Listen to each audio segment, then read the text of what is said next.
नमस्कार। आज हम आपसे कुछ कहना चाहते हैं। दिल्ली गैंगरेप की पीड़ित लड़की के दोस्त का इंटरव्यू जी न्यूज पर दिखाने के बाद जी न्यूज की एडिटोरियल टीम के पास ढेर सारे मेल्स और फोन कॉल्स आ रहे हैं। बड़ी संख्या में दर्शक हमसे ये पूछ रहे हैं कि जी न्यूज ने इस चश्मदीद से ये क्यों नहीं पूछा कि उन 2.5 घंटों में उस बस में उस अभागी और बहादुर लड़की के साथ क्या हुआ था, और जी न्यूज ने यह हिस्सा क्यों नहीं दिखाया। फोन करने वाले ज्यादातर लोगों का यह कहना था कि जब हमने उस लड़के का इंटरव्यू दिखाया जिसे लड़की के साथ मरा हुआ जानकर बस से फेंक दिया गया था, तो हमने ये भी जरूर पूछा होगा कि उस रात बस के अंदर क्या हुआ था। हम उस हिस्से को क्यों नहीं दिखा रहे हैं, यह सवाल हमसे अक्सर पूछा जा रहा है। बहुत से लोगों के फोन कॉल्स और नाराजगी भरे संदेशों को देखने के बाद आज मैं इस इंटरव्यू का सच जी न्यूज और जी नेटवर्क के 67 करोड़ दर्शकों के सामने बताना चाहता हूं। जब हमने इस घटना के चश्मदीद का इंटरव्यू रिकॉर्ड करना शुरू किया तो उसने हमें उस वक्त से कहानी बतानी शुरू की जब वो और उसकी दोस्त एक मॉल से बाहर निकले, इस बात से बिल्कुल अनजान कि किस्मत उन्हें एक खौफनाक सफर पर ले जा रही है। उसने हमें बताया कि वो कैसे उस बस में बैठे, बस के अंदर का माहौल क्या था, वो काले शीशे, पर्दे और बस के अंदर का घुप अंधेरा, सब कुछ बताया। ये सारा ब्यौरा उस इंटरव्यू में है जो आपने देखा है। उसके बाद इस नौजवान ने हमें बस के अंदर हुई वारदात का पल पल का सच बताया, पल पल का ब्यौरा देना शुरू किया।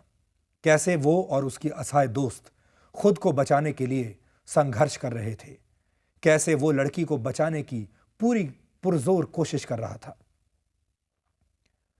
मैं अपने दोस्तों और सभी शुभचिंतकों को, जो कि आप सब हैं, ये बताना चाहता हूं कि आपकी वजह से ही मेरी टीम, मेरा और मेरी कंपनी का अस्तित्व है। अगर आप एक दर्शक के तौर पर हमारे चैनल को देखने के लिए वक्त नहीं देंगे, इस चैनल को देखना बंद कर देंगे, तो हमारा अस्तित्व नहीं रहेगा, हमारा अस्तित्व मिट जाएगा। इसीलिए आपकी ये मांग करना कि हम बस के अंदर उस दिन की पूरी वारदात का पूरा वाकया आप तक पहुंचाएं, जायज है। लेकिन अपने दर्शकों से मैं ये कहना चाहता हूं कि जी न्यूज और पूरे जी नेटवर्क ने हमेशा पैसा बनाने की बजाय देश की गरिमा को सबसे ऊपर रखा है। हम जिम्मेदार होने में यकीन रखते हैं, बजाय पैसा कमाने को सबसे ऊपर रख स्वार्थ साधने के। अगर हमने 16 दिसंबर की उस रात की दर्द भरी दास्तां, जो कि 2.5 घंटे तक चली, उसके पल पल का ब्यौरा आपको दिखाना शुरू किया होता, तो हमारी व्यूअरशिप शायद मुंबई में 26/11 के आतंकी हमले से भी ज्यादा हो सकती थी। ये 2001 में संसद पर हुए भयावह आतंकी हमले से भी कहीं ज्यादा सनसनीखेज हो सकता था। लेकिन तब आप भी हमारी तरह शर्मसार हो जाते, जैसा हमें स्टूडियो में रिकॉर्डिंग के समय होना पड़ता। जैसे ही चश्मदीद ने घटना का मिनट दर मिनट ब्यौरा देना शुरू किया, मेरी टीम ने कैमरा बंद करके रिकॉर्डिंग नहीं करने का फैसला किया, ताकि हमें बिल्कुल भी इसे दिखाने का लालच कभी भी पैदा ना हो। अगर हम उस रात बस में हुई घटनाओं का पूरा ब्यौरा देते और ये बताते कि कैसे अब तक की सबसे खौफनाक वारदात को अंजाम दिया गया, तो हमारी रेटिंग, जिसे आप टीआरपी भी कहते हैं, भारत के करीब 400 टीवी चैनल्स में सबसे ज्यादा हो सकती थी। हम टेलीविजन रेटिंग्स के नजरिए से सबसे आगे निकल गए होते। लेकिन तब हम हमारे देश के 121 करोड़ भारतीयों का सर भी शर्म से झुका देते। हमने महसूस किया कि इससे करोड़ों लोगों की भावनाएं उबल पड़ती। हमें लगा लोगों का गुस्सा खतरनाक स्तर तक पहुंच जाता। हमें यह भी लगा कि लोगों की भावनाओं में उबाल और गुस्से की वजह से देश में वैसे ही हालात पैदा हो सकते थे जैसा वीपी सिंह सरकार में मंडल कमीशन की रिपोर्ट आने के बाद हुआ था, जिसमें बहुत से युवाओं ने आत्मदाह कर लिया था। बड़ी संख्या में युवा गुस्से में सड़कों पर उतर आए थे और विरोध कर रहे थे। दोस्तों, इसीलिए हमने उस रात बस में हुई पूरी वारदात सुनी, और सुनने के बाद हमारी आंखों के आंसू रुके नहीं। पहली बार मैंने निजी तौर पर खुद को शर्मसार महसूस किया। मुझे लगता था कि भारत में हर 1000 लोगों पर पुलिस की संख्या इसलिए कम है क्योंकि हमारे यहाँ कई देशों के मुकाबले अपराध भी कम है। लेकिन इस कहानी ने मेरे इस विश्वास को तोड़ दिया। इसीलिए हमने उन बातों को ना तो रिकॉर्ड किया और ना ही आपको दिखाया जो मैंने अभी आपके सामने रखी हैं। ये वो सच है जो हम आपके सामने रखना चाहते थे। अगर आपको लगता है कि हमने गलत किया या हम गलत हैं, तो आपको ऐसा सोचने का पूरा अधिकार है। हम अब भी उस खौफनाक बस के सफर के ब्यौरे को रिकॉर्ड करके आपको दिखा सकते हैं, जिसकी वजह से जान गंवा चुकी उस बहादुर लड़की ने पूरे देश को जगा दिया, पूरे समाज को जगा दिया। उसने हमें चेतावनी दी है, उसने हमें बदलने के लिए कहा है। वो हमसे उम्मीद करती है कि हम बदलाव के नुमाइंदे बने और पहले खुद को बदलें। हम उतने ही बेखौफ हों जितने की वो लड़की थी और उसका वो दोस्त जिसे आपने टीवी पर देखा। तभी हम बदलाव के लिए ये दबाव बना सकते हैं। तभी हम अपने नुमाइंदों में बदलाव की मांग कर सकते हैं। तभी हम डर और पक्षपात के बगैर अपने लोगों में बदलाव ला सकते हैं, उन लोगों में बदलाव ला सकते हैं जो देश और दुनिया में हमारे मुल्क की नुमाइंदगी करते हैं, हमारी नुमाइंदगी करते हैं। अगर हम टीआरपी के भूखे होते तो उस दर्दनाक घटना का पूरा ब्यौरा आपको दिखा देते। लेकिन जी नेटवर्क और जी न्यूज़ की टीम सबसे पहले भारतीय है। हम भारत के स्वाभिमान के लिए हमेशा आगे रहते हैं और आगे रहेंगे। हम टेलीविजन रेस्पेक्ट पॉइंट के लिए खड़े हैं, ना कि दूसरों की तरह खबरों को सनसनीखेज बनाकर टेलीविजन रेटिंग पॉइंट यानी टीआरपी बटोरने के लिए। हम बिना किसी डर और पक्षपात के ऐसा करने के लिए प्रतिबद्ध हैं। हम जानते हैं कि मौजूदा समय में सच को बर्दाश्त करने की क्षमता घटती जा रही है। किसी में सच को बर्दाश्त करने की हिम्मत नहीं बची। कोई भी, मैं दोहराना चाहूंगा, कोई भी मामूली सी आलोचना तक बर्दाश्त करने के लिए अब तैयार नहीं है।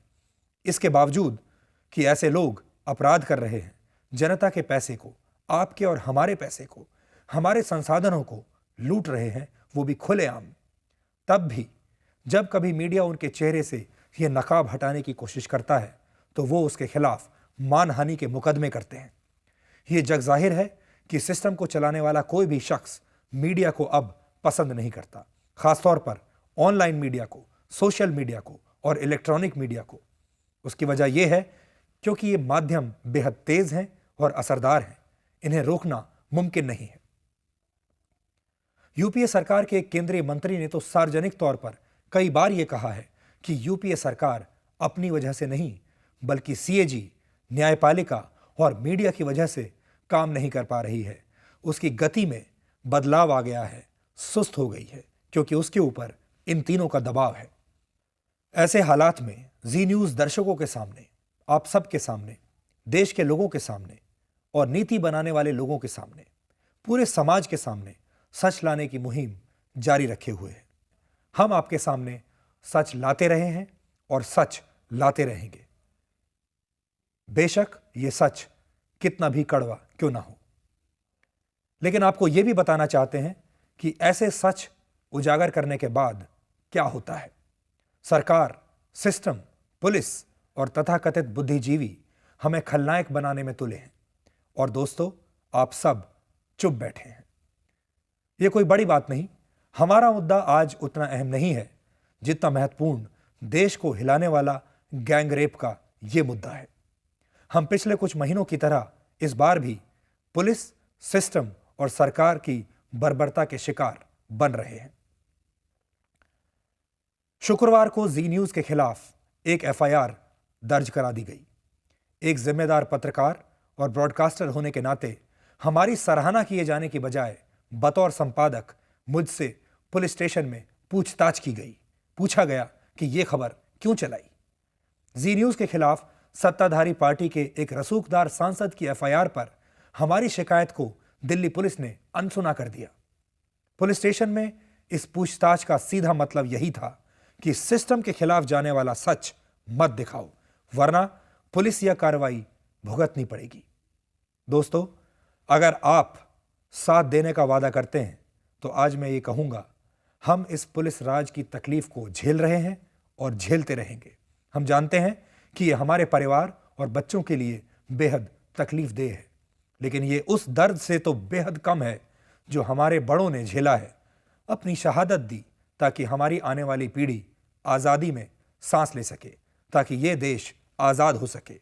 उन्होंने हमें आज़ादी तो दे दी, लेकिन वो भी आज ये ज़रूर सोच रहे होंगे कि क्या उन्होंने आज़ाद भारत को सही लोगों के हाथ में दिया था? क्या उन लोगों ने इस आज़ाद भारत के लिए सही सिस्टम बनाए हैं? क्या आज़ाद भारत सही हाथों में है? ये एक बड़ा सवाल है। मैं ये सवाल आप पर छोड़ता हूं, जरा सोचिए। जय हिंद।